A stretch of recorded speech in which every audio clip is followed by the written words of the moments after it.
Hello everyone, today we're going to unbox Pear cube from Fruit collection, so let's open it. Always in the front we got tutorial how to solve it. It's nice protect, and we got a pear.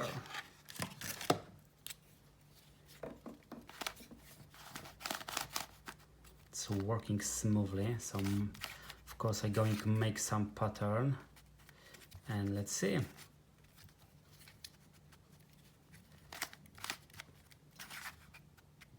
There you are. So yeah, we just unbox Pear cube, second from my Fruit collection. Okay guys, thank you guys for watching and see you to the next video. Bye bye.